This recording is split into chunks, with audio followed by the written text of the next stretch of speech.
What up, YouTube? Tim Moose here. Since today is also the anniversary of the passing of comedy legend John Ritter, I already just talked about the first Problem Child. So here's my review for the sequel, and that is Problem Child 2, which premiered a year after the original, and that premiered all the way back in 1991. And how the heck does this have an 8% Rotten Tomatoes? Well, it's not as good as the original. I wouldn't admit that right now. Now the third Problem Child, Junior Love, I'm not even going to talk about that. That movie sucks. But Problem Child 2 and 1 are both straight up awesome. You know, this time around, Dugan does not return to direct. Instead, Brian Levin, who also directed movies like Brian Levin's credits also includes films like Norbit. Uh, he directed Beethoven. He did Spy Next Door, Jingle All the Way, The Flintstones. This was actually his first film, if I'm not mistaken. And by the way, he's also become the head of Paramount, by the way. So the director of Problem Child 2 is the head of Paramount. Just wanted to throw that out there. But anyway, Problem Child 2 is pretty funny as well. Here you got Ben Healy, once again portrayed by John Ritter, who him and his adopted son, Junior, played by Michael Oliver, moved to a new town for a fresh start. And which one happens to also be the divorce capital of the world here in this town. And so, there are a couple of women who ends up throwing themselves at Ben, but Jules does not really want another mom. He just wants it to be between two of them. But then you have this. Like a rich woman who pretty much wants to marry a guy so she could pretty much become more powerful. And of course, she is actually portrayed by Lorraine Newman, who actually is best known for SNL, but she does more voice acting than anything. Uh, and of course, Lawanda, like Lorraine Newman, is so diabolical as Lawanda, but she plays the character really well. But of course, Ben actually falls for this school nurse, who's actually portrayed by Amy Asbeck, who, like I said, was actually married to John Ritter, and she also played John's wife in the original Problem Child. So here she actually plays a different character. And I mean, she was actually better in this as the nurse in this than she was as the wife in the first one. To be honest, yeah. I mean, she was a little more nicer in this than she was in the first film. But Amy Asbeck, I always liked her. She was also in The Mask. Her and John Ritter, obviously, they were married in real life, so obviously their chemistry is really good. But their chemistry was really solid. It's like I really quite liked their dialogue together. You also had Gilbert Gottfried once again play Mr. Peabody, but instead of playing an adoption agency, he's now I kid you not, he's now Junior's principal, because reason why he's a principal now is because he hates kids, and you know because of being a principal, the kids have to do what he tells them and all. And there's also a really funny moment, like a food fight moment in Problem Child 2, which I know was the food fight moment is one of my favorite food fight parts on screen.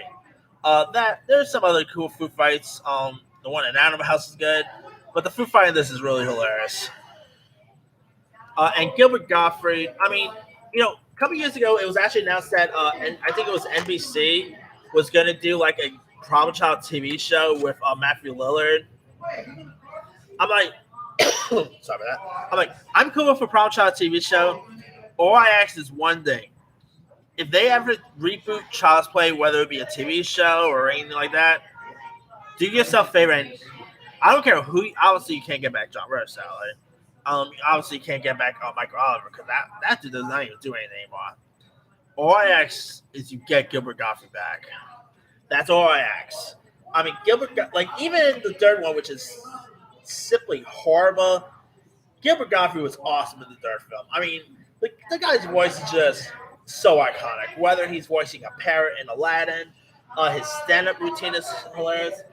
I mean, I just love Gilbert Gottfried, and he was so great. The one who plays the bully in this is really the kid who plays the bully in this was pretty fun too. Sorry about that. You also had Yvonne Swanwan. She actually portrays like pretty much Junior's classmate, who's actually pretty much like a female version of him. There's a scene where she actually literally uses a dynamite in a bathroom. I mean, sorry about that. You even had you even had James Togan, who you might remember as a teacher from Back to the Future. He actually played Junior's teacher in this, so I always found that to be pretty funny. He goes from playing Marty McFly's teacher in Back to School to playing Junior's teacher in Prom Child 2. I mean, this like I said, it's not as good as the first film, but I still adore it. Man, I miss Sean Rivers so much. Like, granted, stuff like Three's Company was way ahead of my time. But I used to did watch Three's Company, on reruns, when it was like when they rerun it on TV, like on Me TV and TV Land. Or John Ritter was the man. I mean, the guy could do he could do comedy, whether it's Problem Child. He could do horror, whether it's Stephen King's It or Brian Chucky. He could do drama like Sling Blade. Like, of course, I loved Ace of Rules when it was on. I mean, John Ritter was the man, and shame he did not return for the third one, except the Greatest American Hero actually starred in the third film, which I didn't get that one, but okay. I mean, I guess even John Ritter was like, yeah, I did not want to do the third one at all. But that aside, if you guys have not really seen the Problem Child 1 or 2, I mean, by the way, the one of the most funniest moments, probably one of the most grossest moments, is the trope scene with the with that spinner. I forgot the name of that thing. It's not a roller coaster. Dang, I forgot. It's like it's those teacup things. Forgot the actual name of that, but it's those things that spin around at amusement parks. And Junior puts that thing up sky high and having everyone puke. I mean, don't eat while you're watching that scene. By the way, other notable scenes. What are some other good ones? Oh yeah, the dinner scene where he sets cockroaches out to sabotage Wanda. He makes the Wanda into Pinocchio. I mean, the Power Child movies are just so fun. They're cute, charming. It's a shame that they did not do well with critics, but I still adore them, and they're not really for everyone. But hey, movies are subjective, right? Anyway, let me lead you guys. What were your thoughts on Power Child 2? Were you a fan of it? Were you not a fan of it?